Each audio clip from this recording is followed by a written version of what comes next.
And welcome to the Denver Sports Betting Show UFC edition. As always, I got my fight squad, Taylor, Agan, and this week's special guest, UFC pro Youssef, the Moroccan Devil Zalal. Thank you, boys, for being here. Thank you for having me, guys. I appreciate you guys. Yes, absolutely. So it's not every day that we get to have a UFC fighter in here, especially one on a 7-fight winning streak. Man, you've been killing it out there. I know. Well, technically, I think it was like 8, but with the kickboxing and boxing, that was kind of like different. But MMA, it's 6 or 7, yeah, so something like that. So it's 7. It's 7. I counted. But no, man, you're on a great run. Your last fight against Calvin Kattar, unanimous decision. So man, you've been killing it out here. So let's kind of rewind a little bit. How'd you get started in the fight game?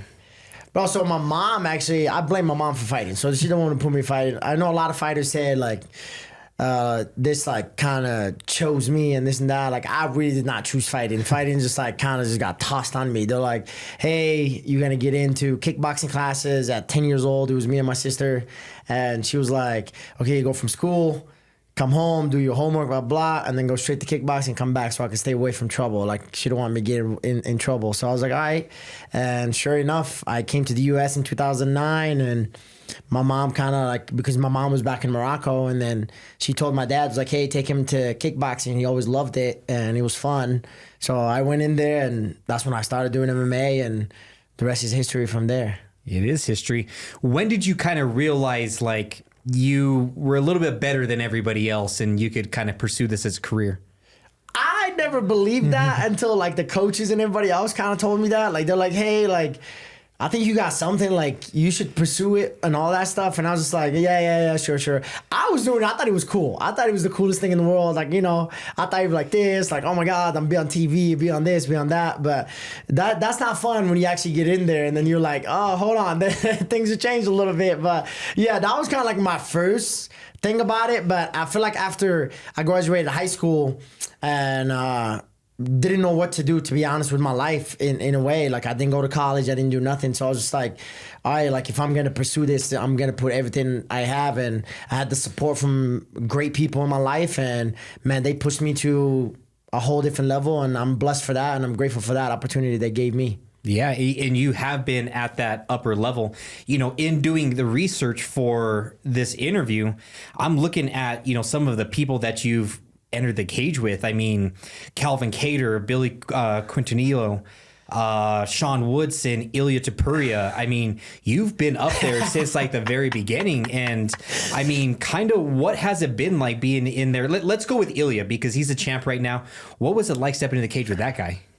He's just another guy. You know, I feel like a lot of people put into like pressure on stuff like that. I feel like for me, it was just like past experience, that was the younger Youssef, you know what I mean? I feel like I was not even capable of what I'm doing right now, obviously, but it was all talent. It was just like kind of get in there, just talent. But to see the difference between some fighters is like the biggest difference I say with him is just confidence, you know what I mean? He has the confidence to go, like he doesn't care, you know what I mean? And for him to go, like, he really means everything that he's doing. He doesn't care if it's costing him something, getting knocked out or getting this and that, because he knows the opportunity, if he lands something, then it's over, you know what I mean? But also this game is about styles. You know, styles make matchups, and I feel like my style was hardest for anybody to fight Ilya ever, to be honest. So, but again, that was the younger me, and then that's like the not even experienced Youssef. I call it the young and dumb Youssef, you know what I mean? I feel like I was on a 3-winning streak. I flew to Abu Dhabi, Fight Island. There was like, oh, you're the first fight of the main card. Like, I did so much social, like media. I had so much like it was a lot of things going on. And I think I was like 25 or something like that, 24 or something like that. It was 5 years ago, yeah. Yeah, so something like that. I'm 28, you know what I mean, right now. But it's like to see the experience level, and I can't remember, it was a Method Man that says experience is the best teacher, you know. I feel like that thing will go with me forever now, you know. I feel like, especially when you watch the regional scene and then the guys at the highest level, you can see that experience changes everything. So yeah, but it was one of the greatest experience, but it was dope to experience that, and also to see what he's done. Yeah, and that's the biggest thing. After me, he went on a just just straight knockout streak. So yeah, that's like motivating, and I know a lot of people be hating on that. They're like, oh, like this not like, if I ever lose to somebody, I hope they win everything from now on, because I don't want to be the guy that's like, well, hey man, you lost to a guy who's retired, you lost to a guy that's this. I don't want to be that guy. So yeah, definitely it's good to see. No, much respect. It was a loss, but I mean, like you said, Topuria has just rolled through everybody. We watched his last fight. I mean, it wasn't even competitive. So to go to a unanimous decision with him, and obviously his game is elevated too. So just to see where things started to where they are now, and I mean, there's still so much in the future for you guys. Taylor, do you have something? Yeah, man. So you started kickboxing, right? But you see your last couple wins have been submission. I know everybody's coming at me at that. So what happened there? You started learning the ground game. How'd that work? It was stupid, bro. So it was the wildest thing. So I did kickboxing obviously 10 years old. I had my first fight in 10 years old, and then I came to the U.S. And when my mom told my dad, like, hey, put me into like kickboxing, I walked in. I remember this, like, it was crazy. I walked in because we used to have American Top Team in Denver. And it was ran by Bobby Lashley. I don't know if you guys know Bobby Lashley. He's like WWE guy. And it was literally right across the street from the apartment. So we went in one day, and that's when my dad couldn't I couldn't afford to go train. So like we went in, he was working out in the cage with his coaches, sweating, but he was also the manager. So like he didn't have no sales person to like tell us about the gym or anything. So he comes in and say, I don't speak no English then. And then my dad is speaking, and like he's sweating. They bring in towel, rubbing him in. I was like, what the hell is this? Like it's like the most intense interview I ever done in my life. And so I just seen him like do the cage. Like I didn't know what the cage fighting was. Like I never watched it, never seen it. My mom thought it was like until somebody dies. Like you put them in the cage and somebody dies. Like gladiator warfare. Yeah, it's like the dead race, like that prison race, whatever you call it. Like you got to until you kill somebody. I was like, no, mom. There's like refs, there's everything, like everything in that. And so I couldn't go then. We waited a year till my dad could afford for me to go, and then they closed that gym. But we found out they opened up a whole big gym, like super, super big gym.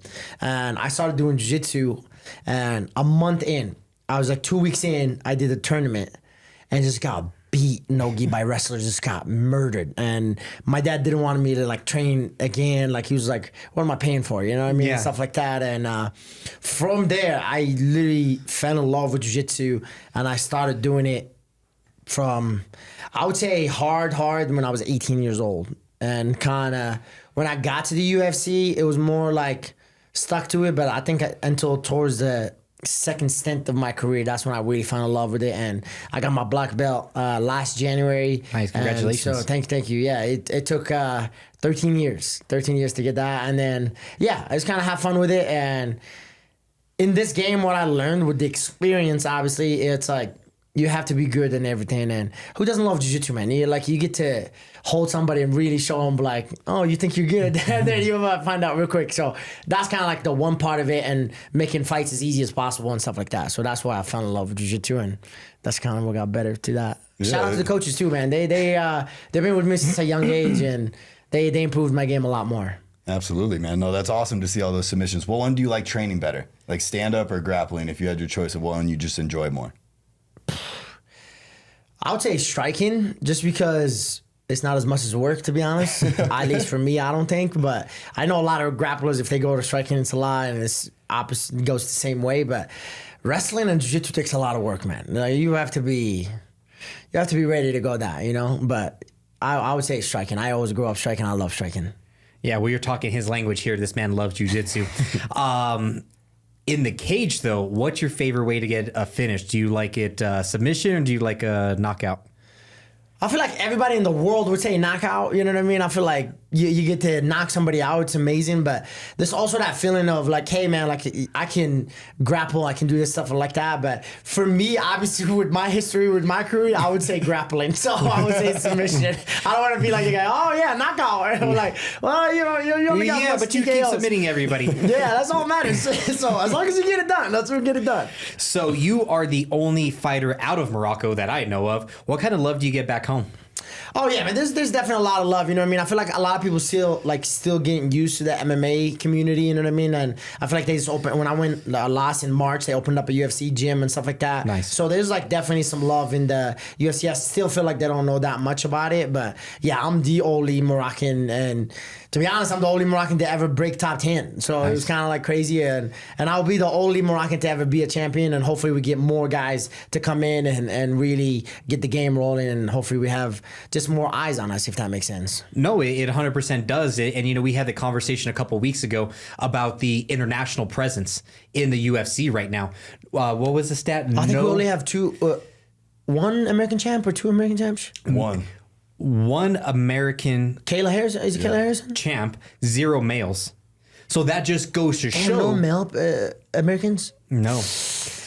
So that just goes to show, you know, how these people, you know, previous generations have brought MMA back to their home countries, and then it's really blown up because there's talent out there. It just has to be developed. So, I mean, do you have any plans in the future? I know you're focused on your career, but do you have any plans for helping Morocco get back on the map? 100%. I mean, you got a lot of young, hungry kids just looking for an opportunity. You know what I mean? I feel like that's like the one thing, like that's a scary kid. Like if you have that kid around you, you be like, okay, like all he wants is an opportunity to show himself and obviously change his life and his family, his life. So those are dangerous kids, you know what I mean? So 100%, I'll go back and at least give back. I feel like that's the biggest thing, is give back of not just being there, but also giving back to like the talent wise or the experience wise, and trying to give him a head start before like I started when like, okay, you go to wars training, you go to do this, you got to do that. It was like, now it's like, there's so much difference now. There's like science behind it. You could do this, you could do that, you know, like it's all insane. Now you have like 17-year-olds be beating adults. Like it's crazy. Yeah, so it's like, even in jiu-jitsu too, I was like, I remember like 3 years ago, I think I went in on, they're like, oh yeah, he's a 17-year-old kid. He's a purple belt, and just first 5 minutes I got submitted. I was like, man, this is unfair, bro. They're like, I can't. You were 17 years old, like, or 16 or something like that. I was like, imagine that kid at 24, 25. Like, that's just going to be a problem. So, yeah, I definitely, when I get the chance to do that, I'll definitely 100% do it. Obviously, right now is the career, focus on the career and get what's the goal was and what the goal is, and then kind of go from there. And tell us, what is that goal? To be a world champion. All right. To be the first Moroccan world champion in the world. All right. Well, you got nothing but love over here. While you have a little bit of time, is there anybody you want to call out? Is there anybody you want to see for your next fight? Bro, I've been calling out all these guys. Right? I've been calling out all these guys. I just called out last weekend in the New Orleans card. It was Josh Emmett and Laurent Murphy. But obviously, when you get to the ranking, I think they have me number 9. Josh Emmett's like number 8. But it's like, you get to a certain point, they're like, okay, now we just wait. And obviously, a lot of people say, why don't you not fight? And when you got next fight, it's out of my control. Like, I've been asking for a fight since March of last year, you know what I mean? Since I got back from my home country, Morocco, and then I was like ready to fight. And apparently Josh said, I don't want to fight Youssef. He wants to fight somebody with a bigger name, even though he lost to everybody that is a bigger name.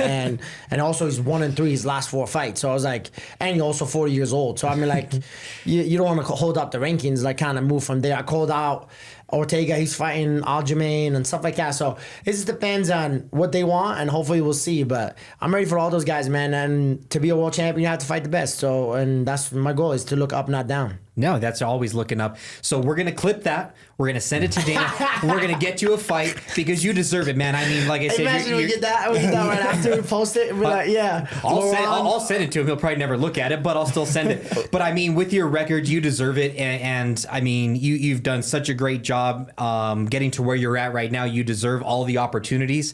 And like I said, your record speaks for itself. So with that being said, that is all we have for the interview section. But don't go anywhere, because we have our predictions for UFC Fight Night. And this segment was brought to you by Red Rock Spirits. Before the fights this Saturday, they start early. Get to your favorite liquor store, get your Red Rock Spirits, because it is sure to be a banger on Saturday. But don't go anywhere, because we're going to break it all down for you.